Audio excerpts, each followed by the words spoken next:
Hey guys. Well, it's been a while since my last real grade review, but today we're checking out the new Force Impulse Gundam. I'm gonna unbox the kit, we'll take a look at its gimmicks and transformations, and then I've got a quick picture gallery at the end. Let's get started.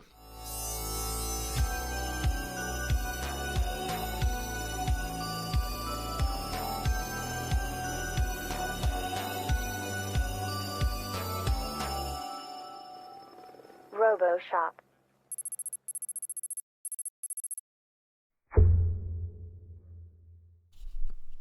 Alright, let's take a look. The box, of course, is very much a standard real grade box. You know, you've got a 3D render of the whole suit here and a close-up of its face here with presumably detail that the kit doesn't actually have. You've got its name here, the usual detail shots on the side here, and yeah, the less attractive barcode and other stuff on this side. A couple of posing pictures. We all know what that looks like by now. I also have to say, since I've never seen a single episode of Seed, I don't really know what any of this means. Nothing printed on the sides here, interestingly. And then let's take a look at the parts backs. I'm going to put the box to the side. Here we have the A sprue, of course, which is multicolor as usual. The beam saber blade effects here, the stickers. We have gray, blue, and yellow. Plus some clear parts, which means I'm probably going to have to paint these because I don't want the cameras to just be clear. Next bag is the E is very light gray. That looks to be a couple of mechanical parts for the inner frame. This is the sleeves, the cuffs. Wings, I guess, to go on the back. This seems like it goes on the foot, so this is a very sort of intense red. And then, of course, we also have blue, because we got to have blue, red, and yellow, right? You guys know what I'm really looking for, right? We have black.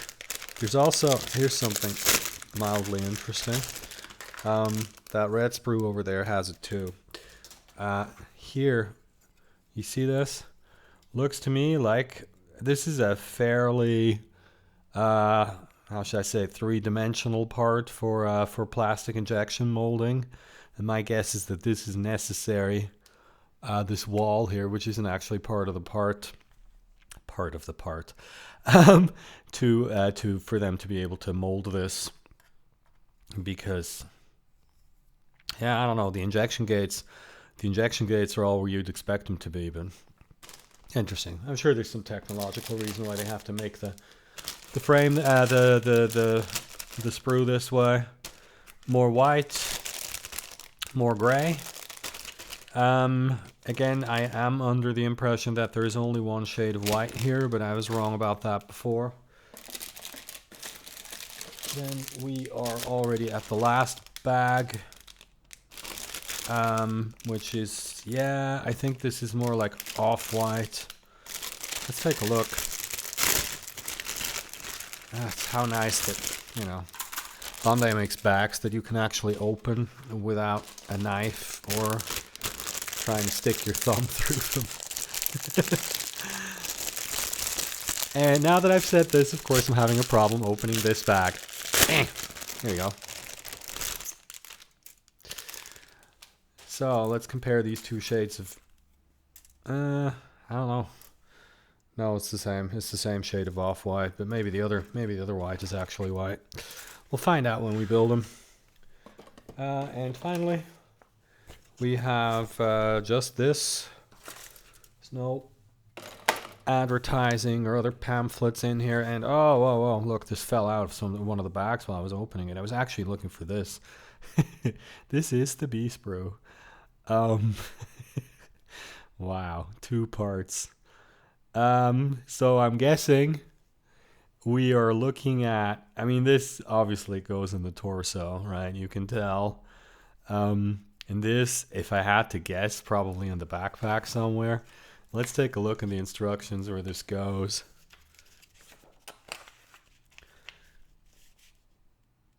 Yeah, there you go. There you go. It's right on the first page. Core Splendor. That's the... again, I don't know why this is called the Core Splendor and why they don't just call it the Core Fighter, because I don't watch Seed, or I haven't. That's the first one. That goes into the Core Splendor, and the second B sprue part is sort of what's at the center of the chest unit, and that's it. That's all of the B sprue parts that this kit contains, which of course continues the recent trend with the real grade line, and I still don't entirely know how I feel about that. Anyway, that is my unboxing, and I am now going to do the buildy, and then we're going to take a look at this thing in the photo booth. I'm going to start with some boring stuff because I have to get it out of the way at the start, basically. First of all, here are all of the hand options. You get 2 of these holding hands for the beam saber, one left, one right. You get 2 open hands for cool expressive poses. You get 1 trigger finger hand for the gun. 2 closed fists, and for some reason another holding hand for beam saber, which I would have preferred another trigger finger hand for this, but I guess he's just always going to be holding his gun in his right hand. Then we have these knives, which of course are absolutely tiny. They open and close as you would expect. You get 2 of these. They store in the side skirts, of course. And we also get this 1/144th scale pilot figure, which as usual is so small that even I don't want to paint it. Next, and we are going to need these soon, we have the shield, which actually has a transformation. If I can make it happen, it's really tight, but it does work.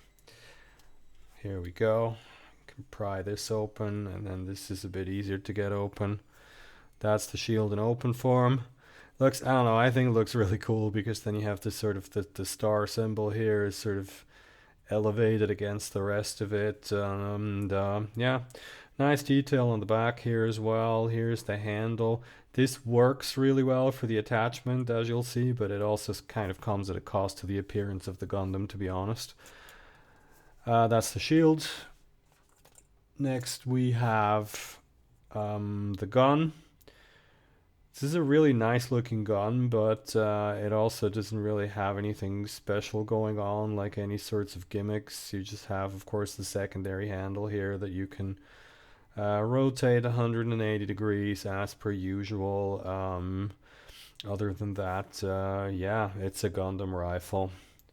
Up next, I think we're going to take a look at this first. This is the so-called silhouette flyer. I don't really know what that means, but that's what it's called. Also, very nice detail. There's a hole here so you can attach it to an action base if you want. And it connects with the Force Silhouette, which in order to use it with the flyer, you turn these beam saber handles forward here. These go up, and then what you do is the flyer has this thing here that pulls out like so, which then plugs in here. And this is a little hard to do because basically whenever I try to plug this in, what ends up happening is that the beam saber handles fall off. That's actually not what ends up happening. But here you go.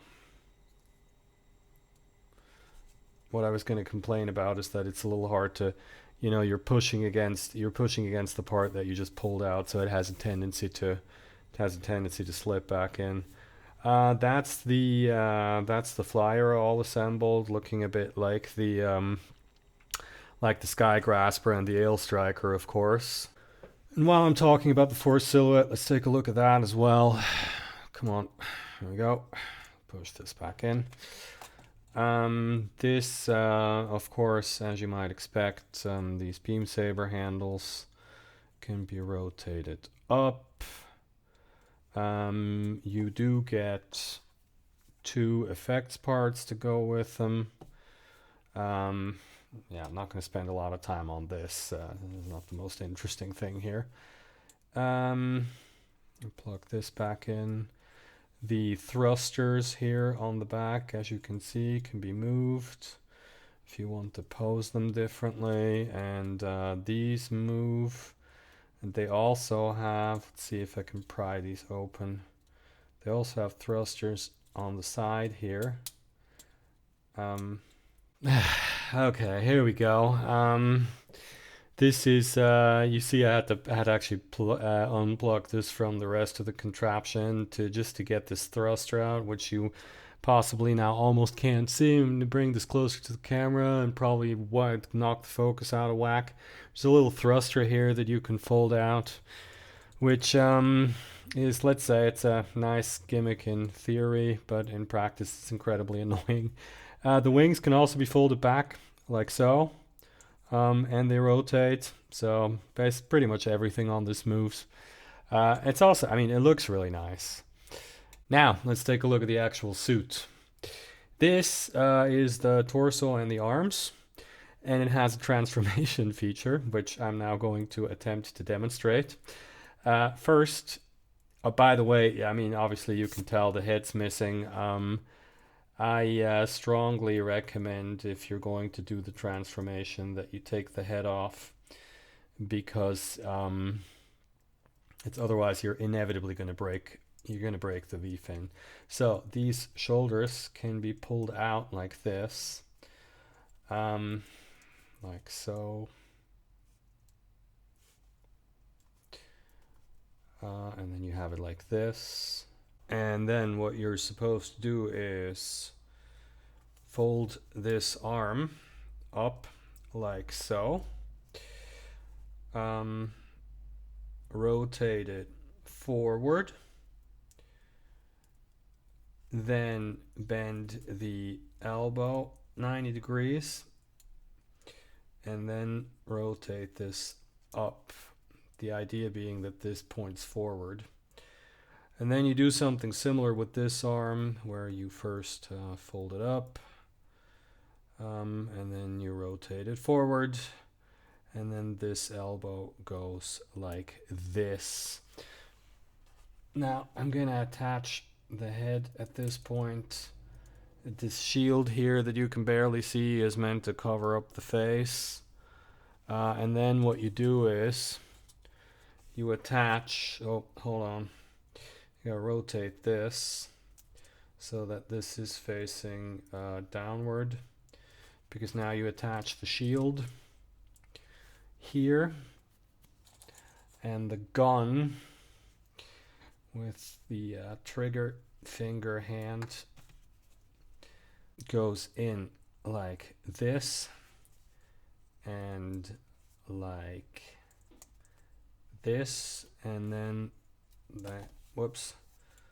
the hand is here, and this is apparently meant to be a flyer, which yeah, I don't know. If you're a huge fan of the anime, maybe this means a lot to you. To me, it just looks ridiculous. This is an action base adapter that plugs onto here, and then you can plug it into an action base like that, which frankly I'm just not going to do right now because I think this is dumb. Let me put this away. I'm sorry if I'm offending the sensibilities of anyone who is a real big fan of the anime, by the way, but I'm sorry. This is just it's an upper torso of a robot with its arms at an angle. Anyway, here's the waist unit and the legs. These side skirts, of course, have opening hatches here that you can store the knives in. Same as with the strike, though, they don't attach to anything, so they just rattle around when they're in there. A lot of nice detail here, of course, including internal detail on all of the skirts. This hatch here also does something that I'll show you later. This also has a transformation, which is even more ridiculous than the other one. It consists of doing this, and then you bend the entire knee joint forward so that it looks like this. Also popping off this front skirt in the process.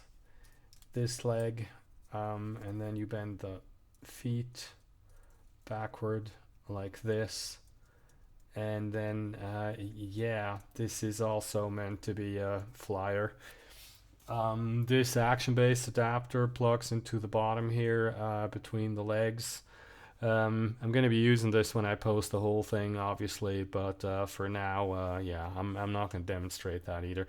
But you could feasibly, because you use two different action-based adapters, you can have all of this in flight, right, along with the planes, because those don't need an action-based adapter. So you can actually mount with the adapters you have here. You can mount everything on action bases and have it all flying information. Here is the first thing the instructions actually have you build. The so-called core splendor. This is a very, very nice looking core fighter, I have to say. It's kind of a shame it doesn't have a pilot. But other than that, excellent detail. The proportions are good. The transformation works really well. So yeah, the first thing you do is that you take off the landing gear, like so. And then you fold in the nose. Oh yeah, also like gotta take off the missiles like this. And fold in the wings, obviously, like this, and also the stabilizers, and that's it. Because now we're gonna first of all unbrake the knees here. Oh, speaking of which, there's these thrusters here can also move, and the feet can fall off. The feet back in position. Now, first thing you can do here is you open this. Next, you plug the core splendor in here like this. Close this back up. You fold this down, and now it's basically the backpack. And then, obviously, we take the upper torso, preferably without wrecking the head. And we plug that in here, and the suit's complete. Now, next thing I wanted to show you is the shield attaches by way of course, one of these holding hands. So what you do is, best way to do this I found is to just attach the holding hand here first, like this, and then you plug it into this, and then hold on, see, this plugs in here, and you have a 100% solid connection with the shield. With the shield, you know, close to the arm and not sort of at a distance, because you have some sort of weird holding contraption. And because this rotates and this rotates, you can also have it pretty much positioned behind the arm or on the side or even in the front if you want. It goes pretty much any which way you want it to. Yeah, and that's it really for this mode. I've got something else to show you here, but last thing actually, the one problem I have with, I mean, this is really nice, but of course you also end up with this massive gaping hole on the side here, where the shield plugs in, which is kind of unsightly. And finally, of course, we can plug the I forget what this is called, not the ale striker, into the back, and then we have ourselves a complete force impulse, which is difficult for me to get on camera here, probably knocking the focus out of whack. But that's not really a big deal because I need to get this guy on his action base and take some pictures now anyway. I'll give you my conclusions before we get to the pictures, though. To be honest, I'm a bit ambivalent about this kit. There's certainly nothing wrong with it. Like all recent real grades, it's insanely well engineered. You can pose the hell out of it with very little trouble. And the only problem with the transformations is that it means there's basically no movement at the waist. Otherwise, you wouldn't even know this is a transforming kit. My only real issue was that there's so many moving parts that you kind of have to be careful when you're posing it because you're always twisting something you didn't mean to. But otherwise, everything about this kit works really well. At the same time, though, I just feel like after that recent wave of totally spectacular real grades, this just isn't, it's just nothing special anymore, I guess. If you're a big fan of the Force Impulse Gundam, you most certainly should get your hands on this thing because it's basically perfect, but at the same time, if you're like me and this suit means basically nothing to you, it's kinda just another real grade. So I'm going to shut up now and let you guys check out the pictures, but before you do that, if you watch this far, you should probably subscribe to my channel because I've got more stuff like this, and give me a thumbs up while you're at it. Just an idea. Very unusual for a YouTuber to say that, I know. But anyway, thanks for watching, and I'll see you in the next one.